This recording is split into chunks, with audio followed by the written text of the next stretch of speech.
and you vote against Canadians at every turn. So the question so like really the Prime Minister, it's very clear concerning for you don't all know the members number. of the The House. Prime Minister showed Pierre Poilievre he didn't know the number last week, and like the Prime Minister, you don't know the number. Everyone has an opinion about Canadian federal politics. Oh, yeah. Very much. We'll start with Mrs. KUSIE for 6 minutes, please. Thank you very much, and thank you very much, Minister, for returning to this committee. You know, your opening it's beyond rich. I'm going to read some facts to you about your government, Minister, that I'm sure you're very well aware of. CBA reported yesterday $3.5 billion in funds that were awarded to those who should not have received them. We've had the ArriveCan scam scandal, $9 million NYC condo, and this is the most expensive government in the history of Canada. And you're coming here and accusing us of playing political games at a time when your government has been completely irresponsible. And as I've said repeatedly in this committee, you are the one, Minister, who holds the purse strings. I'm actually shocked the Prime Minister gave you another job, considering the responsibility that you hold as president of the Treasury Board. Your effort should be entirely focused here as president of the Treasury Board on reducing the deficit. Because I will also remind you that from April to September of this year, the deficit is already $8.2 billion higher than it was the year before. The PBO that we have coming in the following hour said that you will miss the deficit target by $6.8 billion. So that's my first question to you. Is this number even accurate, $6.8 billion? Tell us today, Minister, how bad is the number? Tell Canadians.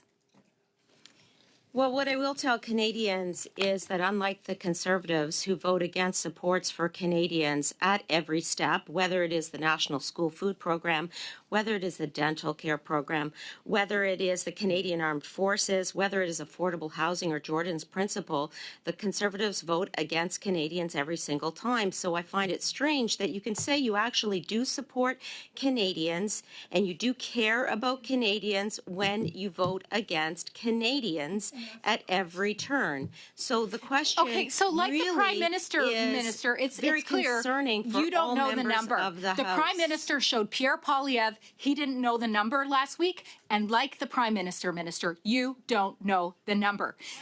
Then tell me the number. Tell me the number. I know the numbers. And tell me the number. What's the deficit going to be this year? Engaged. Tell the number to Canadians, please.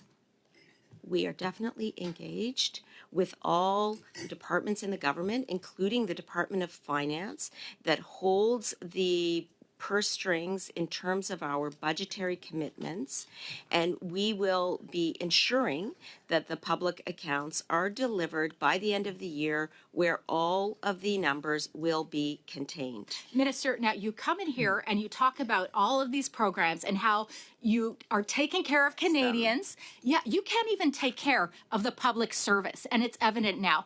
As it was quoted in Options this week, if you lay out the puzzle pieces as we head into the fiscal update, it becomes clear that there is no path forward for this government that doesn't go through the public service. You couldn't even keep your promise to them to take care of them, to hold their jobs. Why should Canadians believe that you can take responsibility for them when you can't even take responsibility for the public service? Again, so you have stated now that you are going to look beyond attrition to cuts in the public service. We know from your track record, we know from our work on McKinsey, we know from the Accenture information released yesterday with the Auditor General that you won't do it alone. So can you share with Canadians, please, who have you hired to help you complete the layoffs in the public service? Again, more inaccurate statements from my honourable colleague. I would first of all like to thank the public servants for their incredibly hard work. I would also like to say that our government will not be adopting DRAP-style measures like previous Conservative governments have done. We are continuing services So what are you going to do to save the money then, Minister? You have this deficit. You haven't met your deficits in recent years. The PBO says that you are overshooting the number that you gave already. You haven't been able to give a number here today. We will what are you continue going to do? be here for when you public arrived in this service position not this past summer, but the summer before, you were so enthusiastic, so peachy keen about all the savings that you were going to find, and you haven't found these savings, Minister. Again. In fact, your financial position is worse. So tell Canadians today, what do you plan to do? You've let down the public service. Mr. Are you going to Chair, let down the Mr. Canadians Chair, as well? Those statements are inaccurate. We have actually saved on professional services approximately $800 million, and we have instituted a number of reforms to ensure that there is more discipline in the system relating to contracting with third parties. I announced those last March. They include an updated manager's guide. They include a revised directive on the conflict of interest. They include a horizontal audit, and they include the development of a risk and compliance process. So all of those measures, in addition to reducing the government's reliance on third-party contractors, must be taken into account, and they certainly weren't reflected in the honourable members' questions. Yeah, but was reflected was the continued debt, the continued deficit, you letting down Canadians, which increases their taxes. You're talking about all these programs. You don't seem to understand that these programs cost money, that they add, in fact, to the burden of Canadians, because you are not keeping your promise to the public service or to Canadians, as is evidenced by the continued deficits, including the one this year, and you can't even tell me what it is. Perhaps Thank the you very honourable much, member Mr. can Chair. explain why she's going to vote against we will 400,000 now children go to, and voting against sorry, the it's- National School Food Program. Sorry, I have the floor. That's the I question. have the floor here, Minister. We said we'd stick to specific times. Smash the like and give us a subscription. We love making these videos. They're wild. Let's get back to the show. Back to Mrs. KUSIE, please, for 5. Thank you, Chair. Okay, Minister, as was reported in the Ottawa Citizen yesterday, you have begun a multi-billion-dollar spending review. So can you please share with the committee what is the name of the third-party organization, the consulting firm, that is helping you with this multi-billion-dollar spending review? I have no knowledge of any third-party contractor that is assisting with this process, but I will turn to the officials in case they have knowledge. You should have on knowledge this. of everything, first of all. I'll start by saying that. But Mr. Matthews, briefly, Just please. to add from a TBS perspective, where we are, organizing and running the RGS2 initiative through the expenditure management sector. There's no contractors or companies been hired. What we cannot say is, has any department specifically hired a consulting resource to help them develop their own proposals? We would not have line of sight into that. But again, as the Treasury Board, the overseer of all the departments regarding finances, I would expect there to be knowledge of that. So, Minister, if I were to do an OPQ, there would be nothing that would come up on a third party relative to this process outside of what Mr. Matthews has said. Mr. Matthews' comments are ones that I support. Okay. And if I were to do an ATIP, I wouldn't find any information currently on a third-party consulting firm. You're welcome to file any type of report that you want, whether it's an OPQ or an ATIP. I'm telling you what I know, Okay. in honesty. I appreciate that. So you are telling me then that the Trudeau government is doing this all on its own right now. It's being completely handled by your Prime Minister and yourself as Minister of the Treasury Board. I am telling you that the process that we are following is that I have sent a letter to each minister to provide me with details regarding how they're going to meet the targets relating to refocused government spending, including reducing the size of the public service by 5,000 through natural attrition. We are receiving those submissions now. We will review them and we will table results in the main estimates if all goes well. Okay, thank you. So that from a government whereby the PBO says that you are $6.8 billion over your deficit, and as far as you know, the Trudeau government under your leadership, under the Prime Minister, is managing all of this. God help us all.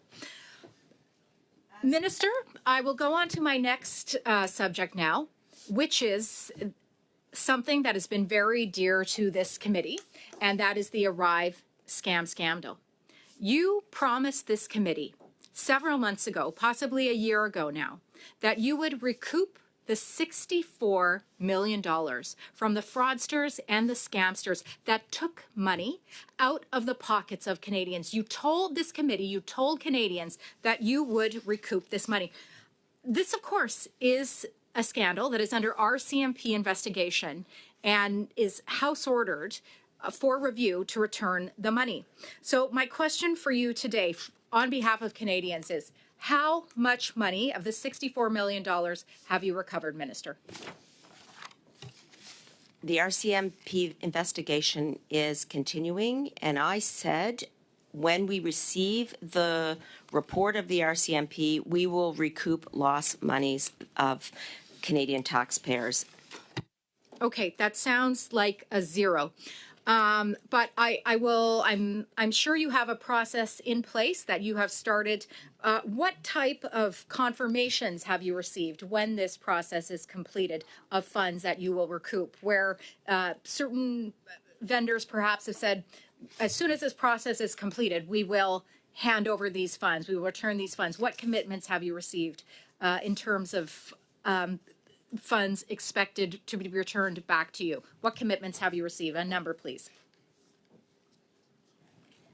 Mr. Chair, as I mentioned, the RCMP investigation is ongoing. We have a commitment to recoup taxpayer dollars at every turn.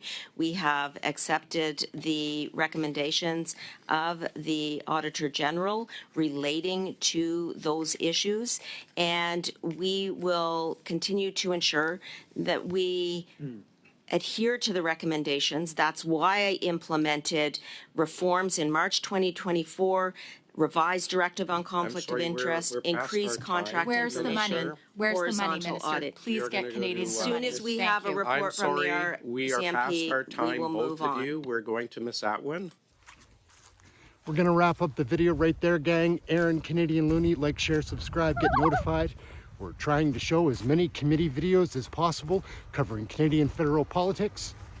Thank you for watching this video. We'll check you out in the next one. Take care, gang. Everyone has an opinion about Canadian federal politics. Oh yeah. Everyone has an opinion about Canadian federal politics. Deficit. Now, in the supplementary estimates, you have come back and asked for another $1.9 billion, as though this $1.9 billion was an oversight to service the national debt. Why were these numbers not properly accounted for in your main estimates just a few months ago? And what can we as Canadians expect in the future in terms of further amounts that have not been accounted for as a result of your bad accounting? Mr. Speaker, Mr. Chair, on the issue of poverty, our government, unlike the Conservative government prior to us, we've reduced poverty in this country by 22%. On the issue of the debt, I will say that our government has made a decision to ensure that we have strong fiscal markers like a AAA credit rating, like the lowest jet. Like and subscribe. Get your Canadian federal politics right here.